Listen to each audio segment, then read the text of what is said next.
So Fiona, what we're talking about today then? Okay, so for today, I was thinking we could talk about perceptions at work and what to do if you've annoyed somebody or they've taken against you for some reason. Can you get it back? What are our Mm. options in that situation?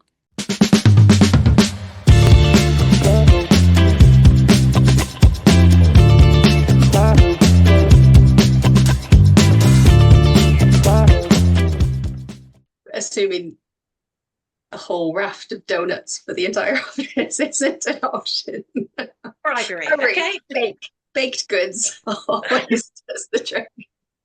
I think this is a tricky one because I can see how every shift, or like I've changed departments a lot and then changed institutions, it is a reset point.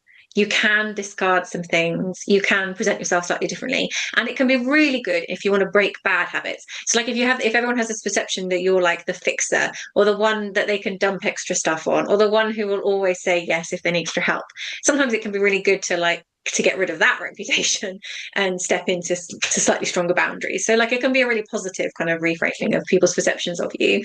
And obviously, I think not obviously, but I think in terms of progression, there are certain points where if you've worked your way up somewhere, people find it difficult to let go of what they knew of you early on and how they might have seen you through your learning stages.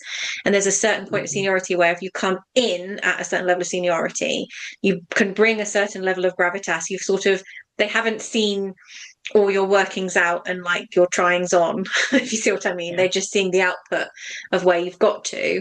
And I do think there's a certain point of seniority where that reset point is quite influential, and it would be very difficult. Not to say you can't do it, some people do it, but I think it's very difficult to keep working your way up in institutions. So that would probably be my starting point. Mm. Yeah. Oh, excuse me. I agree. And I think I think it can be really difficult for people if somebody takes against them. There are those characters around an office who can be a bit like Mr. Darcy from Pride and Prejudice. It's like, my good opinion once lost is lost forever. And then you think, okay, well, if that's a particularly influential person, it's like your days are kind of numbered, really, because like you said, there's a set point after which you won't be able to progress easily, or you're going to need to wait for that person to leave and move on before you can then it kind of unlocks that progression for you. Mm. Um, It's so tricky though because I mean, and I suppose it depends on if it's a general reputation thing, as you said, Rachel, or if there's a particular person that you've rubbed up the wrong way, or the two of you just don't get on, or you've had some early spats and that have turned into grudges, whether it's on both sides or not. But I mean, I've had colleagues or direct reports where I've got off on the wrong foot with them right out of the gate, could have really just prevented any sort of working relationship longer term. And I just had a very open conversation with them, apologized for what I had done that had put them on the defensive, and we talked it out. And it is a bit of a vulnerable moment where you go, okay, I may have got this wrong, or this is what I was thinking when I, asked you to stop everything and down tools because I was so horrified at, something that a situation that I'd come into, and actually just apologizing if it is that you've stepped on a bruise, even if it's not one that you caused, mm, that can be really powerful to reset that, have a less natural, more forced reset point of going, okay, let's just hash this out. We are adults. We need to work together. What is it that I've done or said that has offended you so, or that has got us off on the wrong foot, and trying to rebuild that relationship in a more positive way. But again, that's a different scenario than the kind of reputation and reset point. But I think you can have lots of those little reset points one-on-one with people, or with the team, Or you come out and you say, okay, we're wiping this thing clean. This is what, this is, we're drawing a line under what's gone before. This is where we're the direction we're now going to go. And this is what's really important and why, and trying to reframe things so that you hopefully can bring people along with you. But it's so contextual. It's hard to give. I also think in some instances, there's kind of a long game to be played in like two things. Like, so one is actually demonstrating that you can do whatever the thing is that the perception is that you can't do.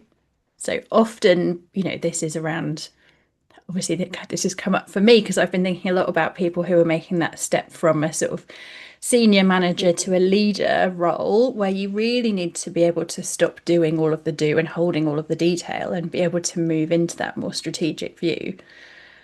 I've got a fair number of stories of people who have made that leap. They've been promoted internally, and then it's like, oh no, this person's not up to it.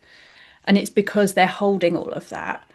And I think actually sometimes someone just needs to go, listen, you're not actually doing all that well because of these things. But if you can change this, and this behavior, then you'll be able to make that change. And I think there can also be some real value in a bit of an internal PR campaign for yourself or, for themselves, in things like getting a really good sponsor, getting a mentor who's happy to speak about you in fora where you're not there. Some of those things that can really help just raise your profile again. Allies around the committee table, like if you're going to have to pitch things or bring papers, bring proposals, and that that's an area that you're not so strong on, lean into that and have prepped, like the politicians do, prep the floor a little bit. I think there's also an interesting factor that just occurred to me while we were talking, where you can also have to battle. So this is something I've experienced more shifting roles. Is weirdly sometimes you can kind of inherit the reputation of the team that you step into, which is disconcerting when you're like, but that's not me. But because you become an associated aspect, or you're like the head of that team, and people start going on about something from like 2 years ago, and you're like, well, I wasn't. That's not how I run the team. I wasn't here then. And so I was just thinking, actually, there's something about letting go as well, of kind of recognizing that you can't necessarily control what other individuals are going to think, but there's a great deal about performing your competence. This links back to stuff I've talked about a lot with my team, and I wrote about, I think actually today or recently on LinkedIn. I return to it a lot, about not needing to justify what you do, but you can explain it or you can back it up. So for me, one of the things I do to feel more kind of confident, to really kind of embed that or project that level of competence, knowledge, and background, that when I know that I am not as experienced around the table as other senior leaders on the same level as me, or at least I don't feel that confidence necessarily, is I reference my stuff, so I know they aren't going to go and look up the blasted fee regulations or whatever, but I will like put that little footnotey thing in, because one, it's a reminder to myself later on if I need it in more depth, but it's just that, like, demonstrating that this is grounded in sector knowledge, or it's in research and everything. And when you have a really established reputation, a great deal of respect in an institution, you can take some shortcuts, and that's what you get sometimes when you're in an institution. I felt that when I was in an institution quite a long time and I moved to a new one, you sort of forget you have to earn your reputation again, and that you can't just I was at a position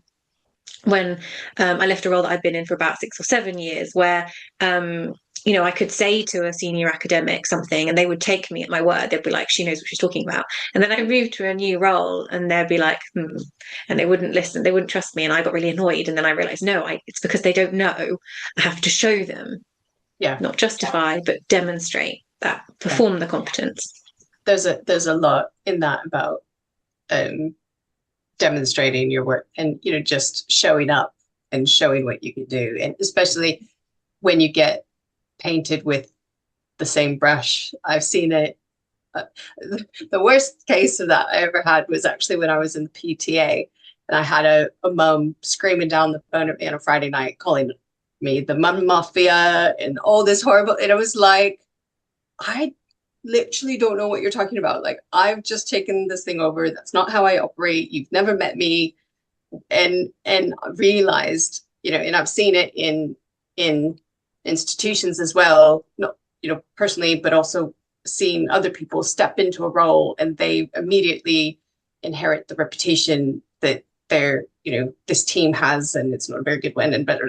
It's like, you haven't even given this person a chance to do something different. And you realize that I have to show up, I've got to do the work, and I've got to show that I mean business by my actions and by my behavior, that I operate differently, and that this is how I operate. And you know, I have started saying ever since that experience, it's like, I now explain to people, no, I'm American.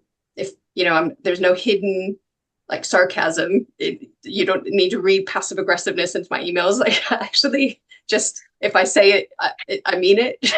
And if someone wants to read passive aggressiveness into your email, they will do it. I know. People will always find a way to read passive aggressive. I know, but I have to say, you know, literally, you know, I what you see is what you get. Like, I'm not playing any read between the lines games. That's not what I'm about. And I have taken to actually saying that to people who I've just met. It's like, look, let's just cut through all the misconstrued misunderstandings, and just get right down to the point that, like, that's not, you can trust that that's not my MO. But yeah, it's taken me a long time to get very senior to where I say, actually, I'm just going to say it. I'm just going to save us all a whole lot of time and energy. And not to get caught up in it as well, in a way, because it does take time to prove yourself and to demonstrate your competence. So you don't get bogged down into like a little battle with like one particular peer or someone or competitor. In a way, it's like, are they necessarily who you're trying to impress? Not that we want to be about trying to impress people, but there are key individuals, there are leaders in the space, there's output that can demonstrate competence, and there are people whose opinions you're going to respect more than others. It's just the way it is, or the kind of the lean of your work, which means that you might get annoyed with me, but actually the people I need on board are these other departments.